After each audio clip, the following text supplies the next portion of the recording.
자, 혁신위의 빈손 해산에 대한 비판에 직면한 국민의힘은요. 예정보다 빠르게 1차 영입 인재 명단을 발표를 했습니다. 자, 이현종 의원님, 네. 상징성이 있는 첫 영입 인재 어떻게 평가하십니까? 그러니까 이제 일단 총선이라는 게 이제 뭐 어떤 대통령 선거와는 달리 각각의 어떤 인물이 이제 대결하는 거죠. 네. 그렇다 보니 물론 이제 중앙 정치 차원에서의 어떤 중요한 큰 프레임과 어떤 이 이슈가 또 중요하지만 또 각 지역 단위 내려가면 이제 인물에 대한 어떤 호감도라든지 경쟁력 이거 굉장히 중요하게 돼 있습니다. 네. 그래서 여야가 지금 각각 새로운 인물들을 좀 영입하기 위해서 많은 예를 쓰고 있는 것 같아요. 그 시작점을 이제 지금 국민의힘이 첫 테이프를 끄는 것 같습니다. 여기 보면 특히 이제 이번에 그 영입된 분들 중에서 저는 하정훈 소아청소년과 의사 이분을 네. 굉장히 좀 주목하고 싶습니다. 예. 본인은 뭐 정치를 직접 할 뜻은 없다라고 이렇게 인터뷰에서 밝혔더라고요.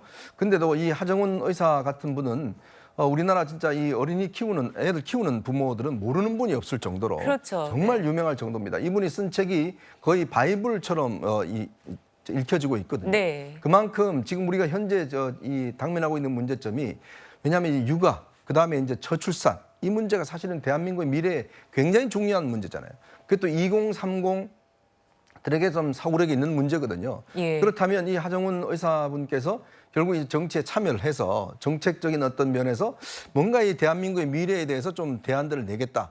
이런 부분들에 대해서 저는 굉장히 어떤 의미 있는 것이다라는 생각이 들고 지금 이수정 교수 같은 경우도 예전에 아마 이준석 전 대표가 그때 이제 선거를 지휘할 때 사실 국민의힘에 들어왔다가 갈등 끝에 사퇴를 한 적이 있습니다. 예. 뭐 너무 페미니스트다, 뭐 여성을 위한다 등 했는데 이번에 들어왔지 않습니까?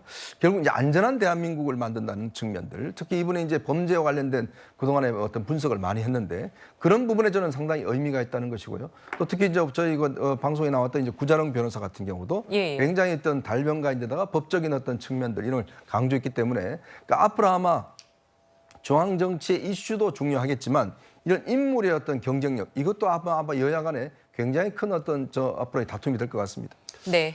참고로 예. 하정훈 원장 의사의 네. 경우에 이제 아까 이현종 의원도 본인이 정치는 안 하겠다라고 하는 인터뷰를 했다고 하는데 그 내용이 예. 뭐냐면 댓글이 엄청나게 달리고 있다고 해요.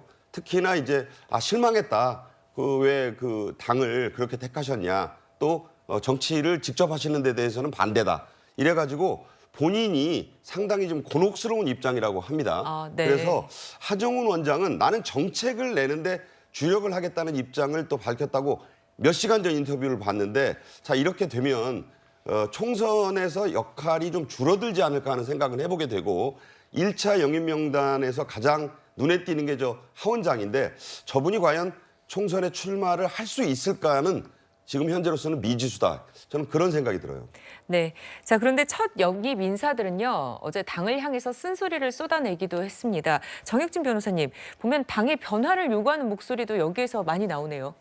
그러니까 지금 그 영입 인사들 중에 이름이 네. 잘 알려지신 분도 있지만 잘 알려지지 않은 분들도 있지 않습니까? 네. 하지만 공통적으로 나름대로 상징성을 갖고 계신 분들이에요. 여성인데 범죄 심리 전문가이고 의사인데 저출산 관련된 전문가이고 그다음에 탈북민인데 그 부에서 내려오신 분인데 굉장히 엘리트 아니겠습니까? 예. 그다음에 어려운 환경에서 스스로 자립하신 분들, 그다음에 젊지만 아주 스마트한 변호사 이런 나름대로 상징성을 가지신 분들이 영입이 됐는데 그래서 저는 영입된 분들은 다 괜찮은 분들이라고 생각을 하는데 그런데 이런 분들이 단순히 뭐 배지 하나 달아보려고 영입에 응했겠습니까? 나름대로 우리나라를 조금 우리 사회를 조금이라도 더 발전시켜 보려는 그런 뜻이 있어서 영입이 됐을 텐데 그럼에도 불구하고 자신의 뜻이 제대로 먹히지 않는다라고 생각하면 그러면 또 어떤 일이 벌어질 것인가? 그런데 지금 이렇게 요번에 영입된 분들도 있고 이제 계속 영입한다고 그랬으니까 그런데 이렇게 영입되거나 영입될 그런 분들이 뭘 우려할 것인가?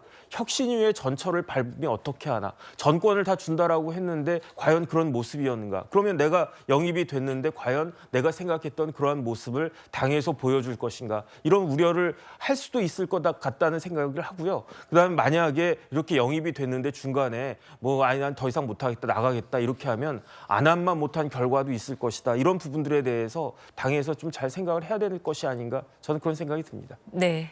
자, 혁신위를 조기 종료한 국민의힘은요, 다음 주부터 공천관리위원회 구성에 나설 계획입니다.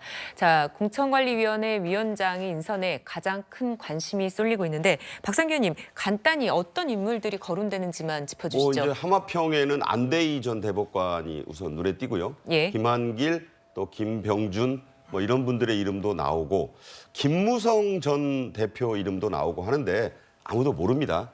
사실은 뭐 발표를 해봐야 아는 거고 워낙 네. 중요한 자리가 이 공천관리위원장이기 때문에 그렇죠.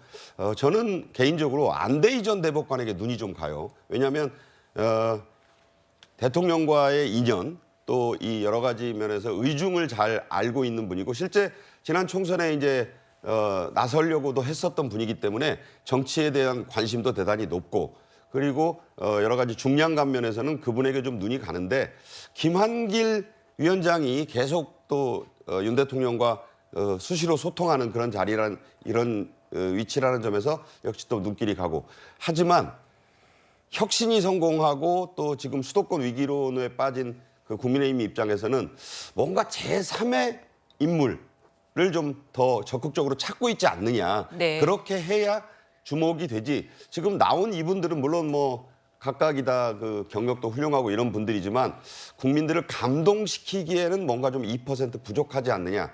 저는 개인적으로 그런 생각도 해봅니다. 네.